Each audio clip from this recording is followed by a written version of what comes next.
So, what exactly is a child and youth care worker? What do they do? Where do they work? And who do they work with? I understand why you must have all of these questions. So let's start from the beginning. A child and youth care worker is a helping professional who focuses on improving the emotional, intellectual, social, and physical development of vulnerable, marginalized, and oppressed children, youth, and families. The foundation of their work is the therapeutic relationship between the worker and the client. From there, the worker uses a combination of their knowledge, interpersonal effectiveness, and practical experience throughout their work with the clients to facilitate positive changes in their lives. That sounds great, but what exactly do they do? Well, the reality of it is that the question is just too difficult to sum up in one answer. The work child and youth care workers do varies based on the people they work with and where they encounter them. The Ontario Association of Child and Youth Care defined their scope of practice using 10 key points. 10? Yes, 10, but I'll sum them up briefly. First, CYCs provide all care, assessments, and interventions within the context of a therapeutic relationship. They provide services intended to promote the individualized development of children, youth, and families through the use of developmental, preventative, and therapeutic processes. They provide interventions formed by anti-oppressive, trauma-informed, and strength-based approaches within each client's life space, considering the biological, social, and environmental influences that define the client's unique reality at the time. They provide services across various sectors, agencies, and ministries. The field as a whole provides supervision, mentoring, and professional development opportunities to CYC workers in an effort to help the field progress. The field also routinely examines development, promotion, management, administration delivery, and evaluation of services it provides, including services provided in collaboration with other professions. Child and youth care workers also provide education and mentorship to students studying in the field to ensure the progressive evolution of the field into future generations. They also consult with governments, organizations, and institutions to discuss and improve policies, programs, and the overall delivery of services to children, youth, and families. They routinely advocate for all clients to ensure best practices and the outcomes to suit the client's individualized needs and strengths. Finally, they also conduct research intended to support the future growth of the field across various sectors.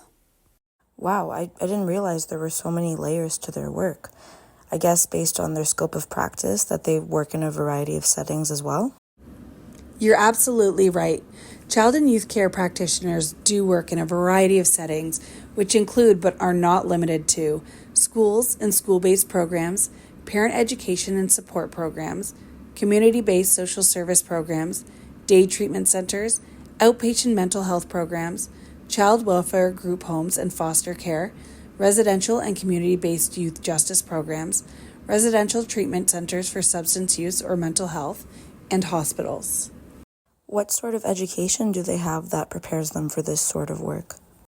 Well, currently in Ontario, there are over 20 colleges that offer a College of Applied Arts and Technology Advanced Diploma in Child and Youth Care.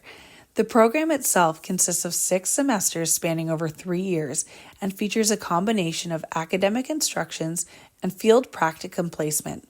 The practicum opportunity offers students with roughly 1,000 hours of supervised practice in a variety of practice settings. I noticed that you called them child and youth care practitioners. Considering their scope of practice and educational background, who regulates their practice? Well, despite the title of child and youth care practitioner, there is currently actually no regulatory body that oversees the practice. In fact, child and youth care practitioners are one of the only helping professionals who work with children and are not overseen by a regulatory body. They also often spend more time with vulnerable youth and families than any other regulated professional, like social workers and educators. Doesn't that create some sort of issue? It certainly can. The Ontario Association of Child and Youth Care explains the risk of unlegislated practice as including ongoing vulnerability of children and youth in care, an insufficient accountability process for employers when hiring staff, continued employment of unqualified staff, inadequate education and skill sets for those hired to work with high-risk youth, and high rates of turnover and burnout in high-stress settings. That kind of sounds like a recipe for disaster, especially given the fact that child and youth care practitioners work with vulnerable and marginalized populations. What can be done to resolve this and make this practice a regulated one? Currently, it's about making our government aware of the need to regulate the profession. Many CYC practitioners have spoken out about this need and continue to do so. The Ontario Association of Child and Youth Care has created a petition that anyone can sign to evoke the attention of their local provincial member of parliament. You can read about the need to regulate and sign the petition by going to www.act.newmode.net/action/OACYC/regulate child and youth care Ontario. Thank you so much for opening my mind to the incredible work done by this profession. It's certainly needed and appreciated. I think I'm going to show my support by signing the petition. I'll talk to some of my friends about this as well and rally some more signatures. You're more than welcome. We owe that kind of support to the children, youth, and families served by the many child and youth care practitioners working all across Ontario.